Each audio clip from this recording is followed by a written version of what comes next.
সবশেষে আন্তর্জাতিক টি-20 জিম্বাবুয়ের বিপক্ষে ম্যাচটি কি খেলে ফেলেছেন সাকিব? হঠাৎই আলোচনা অবতারণা, কারণ গুঞ্জন শোনা যাচ্ছে আসন্ন টি-20 বিশ্বকাপে ফরম্যাটকে বিদায় বলে দিতে পারে বিশ্বের সেরা অলরাউন্ডার। সেটা সত্যি হলেও তো রীতিমতো অনেকের অগোচরে মিরপুরে জিম্বাবুয়ের বিপক্ষে শেষ টি-20তে যে শেষ হয়ে গেছে টাইগারদের টিকেটের অনাবদ্ধ এক অধ্যায়। বাংলাদেশের টিকেট ইতিহাসে বল এবং ব্যাট হাতে বেশিরভাগ রেকর্ড এত ওই একজনের দখলেই সাকিব তো সারা দুনিয়ার আইকন। বড় মঞ্চের প্রতিপক্ষে কেউ তো নাজেহাল করেছেন। দেড় যুগের কেরিয়ারে তার ছাপ রয়েছে পরিসংখ্যানে। টি-20 বিশ্বকাপের উইকেট শিকারের তালিকায় সাকিব 47 উইকেট নিয়ে আছে সবার উপরে। সেরা 5-এর মধ্যেই যেন এই এক সাকিবই যেন আছেন যে এই ফর্ম থেকে এখন পর্যন্ত অবসরে যায়নি। আর মাত্র 3টা উইকেট নিলেই বিশ্বকাপের প্রথম হবেন সাকিব। অর্ধশত উইকেটের মাইল ফলো করে ফেলবেন বিশ্বের সেরা অলরাউন্ডার। 37 বছরের সাকিব কি এই কীর্তি ঘরেই কি অবসরে চলে যাবেন?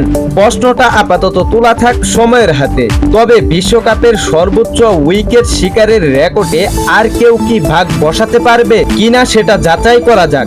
বিশ্বকাপের সাকিবের হাইস্ট উইকেট টিকার তালিকায় সাকিবের পরেই আসবেন রবিচন্দ্র ওয়াসিং আর হাসারাঙ্গার নাম। এদের মধ্যে ওয়াসিংয়ের উইকেট সংখ্যা 32। তবে আসন্ন বিশ্বকাপ টিম ইন্ডিয়ার দলে আশরাফ প্যাটেনের কাছে গিয়ে হারিয়েছে এই অফ স্পিনার। বাকি থাকেন হাসারাঙ্গা, লঙ্কার লেগি। বিশ্বকাপের দলের নেতৃত্বে থাকছেন। তবে সাকিবের কাছ থেকে যেন তার দূরত্ব এই আসরে খোঁজাতে পারছেন না, এটা এরকম নিশ্চিত। তবে বয়স মাত্র 26 বছর, তাই আরো সামনে এগিয়ে যাওয়ার সুযোগ থাকছেন তার সামনে। ওদিকে যেহেতু সাকিব বিশ্বের সেরা অলরাউন্ডার, ব্যাটিংটা আলোচনায় আনতে হবে।